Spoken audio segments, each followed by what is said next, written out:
and the next award.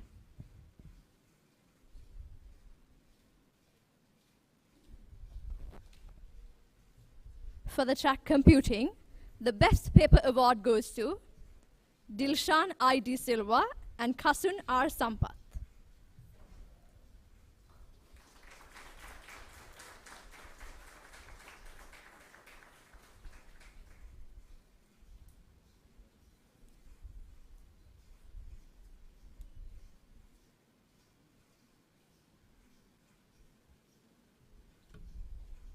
Thank you, madam.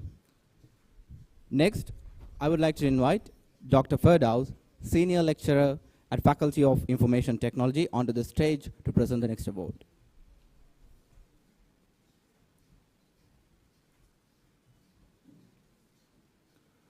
For the track Data Science and Data-Driven Applications, the Best Paper Award goes to Niroshana Tharmalingam and Inthumati Arulanathan, sorry if I spelled it incorrectly, and A.L.A. Romesh Ruan Tanuja, Shamini Ravindran.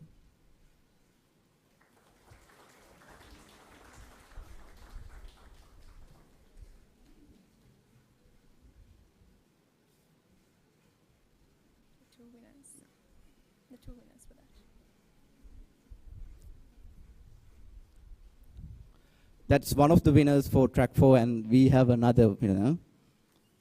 So the second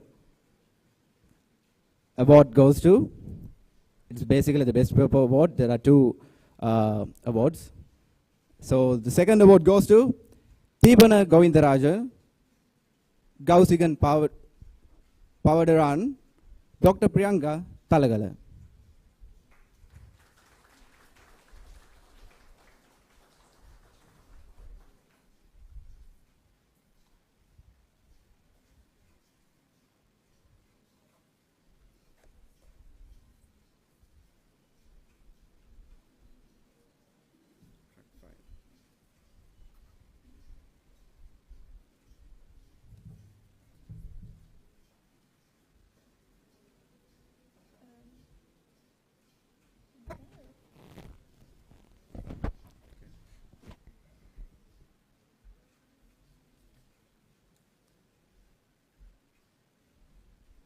For the final award, I respectfully invite Dr. 𝗜පේක්ෂා ගණිගොඩ, Head of the Department of Interdisciplinary Studies, onto the stage.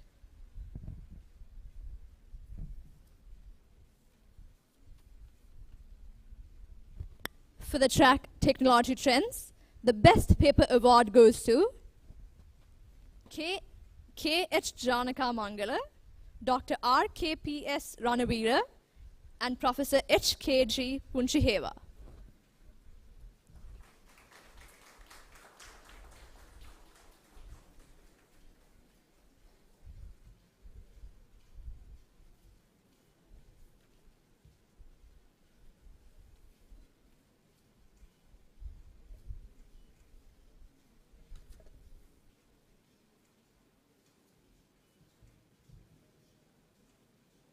Thank you, madam.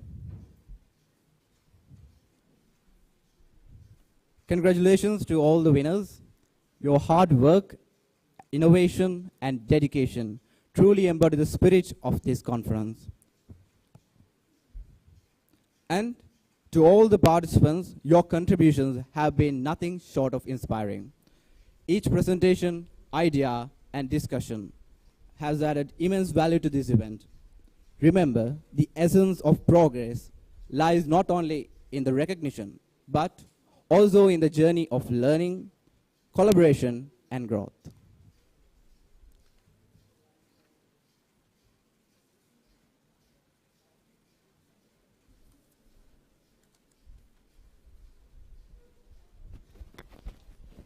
As we wrap up today's session, I'd like to invite Dr. Priyanka Thalagala, the Secretary of the Information Technology Research Unit, to deliver the vote of thanks.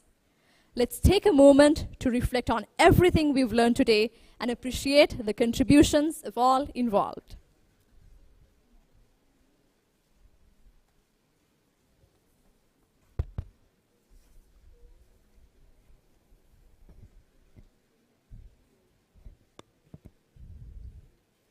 Good evening, everyone. Now we have come to the end of this conference. We had a very successful day.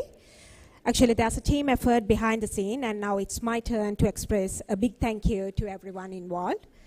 I know that my words may not fully capture the depth of our appreciation for your invaluable contribution. However, allow me to express my thanks, even though these words may not fully portray the magnitude of your contribution. Firstly, I extend my sincere thanks to all the guests who joined us from various countries, sharing their knowledge and providing valuable support and cooperation. On behalf of the organizing committee of ICITR 2024, I want to express my appreciation to all the authors who submitted their papers. This year we saw an impressive submission of more than 170 research papers with 77 accepted, maintaining an acceptance ratio of approximately 45%. This has been a strong motivator to organize a research conference of this magnitude. All accepted and presented papers will be submitted to IEEE Explore Digital Library indexed by the Scopus. I would like to express my sincere appreciation to the Dean of the Faculty of Information Technology at the University of Moratuwa for his outstanding leadership and tremendous support in organizing this international conference. Despite being unwell, he continued to offer invaluable support, demonstrating his great dedication even in his condition. I want to express my gratitude to the Vice Chancellor, Deputy Vice Chancellor of the University of Moratuwa, Dean of the Faculty of Graduate Studies, Director of Research at the University of Moratuwa, and the Financial Division for their assistance with the administrative work. This event was a key component of the 2024 Research Week at the University of Moratuwa, and I would like to extend my sincere appreciation for including us as an integral part of this enriching Research Week. I want to express my gratitude to our esteemed international keynote speaker, Professor Rahmat Budiato from the College of Computer Science and Information Technology, 𝗜𝗖𝗜𝗏 University, Saudi Arabia. Thank you for your generously sharing your valuable insights with us. I'm sincerely thankful to Mr. 𝗜𝗓𝗏𝗏, Chair, IEEE Sri Lanka Section, Ms. 𝗜𝗏𝗏𝗏𝗏 Nanayakkara, Secretary, IEEE Sri Lanka Section, and all the other members of IEEE Sri Lanka Section for their tremendous support in obtaining IEEE technical sponsorship for the conference. I sincerely thank the Faculty of Graduate Studies, University of Moratuwa, our platinum sponsor, NSINGA, our gold sponsor, WSO2, and our strategic partner, the Retina project at the University of Moratuwa, Sri Lanka, funded by OWSD UNESCO and the International Development Research Center in Ottawa, Canada, awarded to myself for their generous financial support, which made this conference possible. I thank all the reviewers for providing valuable comments in a timely manner, contributing to the improvement of the quality of the papers presented at the ICITR 2024 conference. Thank you very much to the session chairs for their important role in leading the sessions. I especially appreciate their help in selecting the papers for the best paper awards in each track, as well as providing constructive feedback to the presenters. We are grateful to Dr. Asara Senaratne from College of Science and Engineering, Flinders University, South Australia, and Dr. Shakti Veerasinghe from Swinburne University of Technology, Department of Computer Science and Software Engineering in Hawthorne, Victoria, for conducting pre-conference workshops. I would like to thank all the committee chairs of ICITR 2024 for their valuable support. Especially, I express sincere thanks to Dr. Thilinipiya Tilaka, General Co-Chair and Director of ITRU, Technical Program Committee Chair, Dr. M.F.M. Ferdhouse, Local Organizing Chair, T.M. Tantrivatta, Publication Chair, Dr. Upeksha Ganegoda, and Award Chair, Professor Tanuja Sandanayak, and all the members of their respective committees for their untiring effort to make this conference a successful event. I extend my thanks to the editorial board of ICITR 2024 for their priceless effort in compiling the finest quality proceedings. Special thanks to Ms. Sachini and Ms. Taruni for their invaluable support throughout this process. I would like to take this opportunity to thank Mr. Savanawadu, Assistant Registrar of Faculty of Information Technology, University of Moratuwa, for the perfect logistic support extended to us to conduct this event successfully. We have been fortunate enough to be backed by a team of very motivated and dedicated colleagues of the Faculty of Information Technology, University of Moratuwa. Thank you very much to Ms. Taruni, Ms. Taruki, Mr. Samantha, Mr. Sampath, Mr. Charita, Mr. Prasad, and all the others for their valuable technical support. I would like to thank the Student Organizing Committee. They gave us massive support in various activities, including the development and maintenance of the conference website. Thank you to Savindu and Jinati for doing a great job as the compeers and making the event lively and smooth. Special thanks to Mrs. 𝗜𝗖𝗜𝗏𝗏𝗏𝗏𝗏𝗏 and Ms. 𝗜𝗵𝗏𝗏𝗏𝗏𝗏 for their invaluable guidance to them throughout the process. I also thank FITMOMENT, our digital marketing partner, for their valuable support in promoting this event and enhancing its visibility and coverage throughout the day. Finally, I would like to extend my thanks to all the academic staff members, academic supportive staff members, non-academic staff members, administrative staff members, and students of the faculty who participated in this international conference. Without your continuous support, this event would not have seen the light of the day.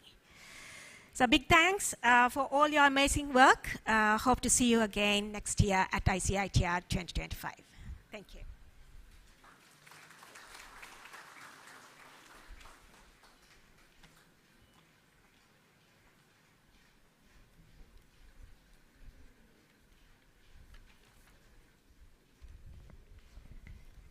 Thank you, madam, for that heartfelt word of thanks. Now, we have reached another milestone, the launching of the website of the next ICITR conference, ICITR 10. For this, I cordially invite Mrs. Shashika Kumarasinghe to launch the website.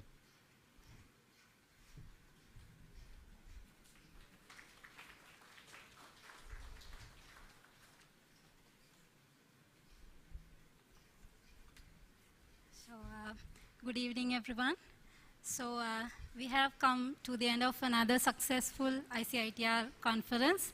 I believe all the researchers here have got a great opportunity to share your researches, connect with the other researchers, and broaden your research skills. So we are hoping to continue this conference, and I'm taking this opportunity to launch the ICITR 2025 website. So here it goes. So I encourage and invite all the researchers here to submit your valuable researches with ICITR 2025. Thank you.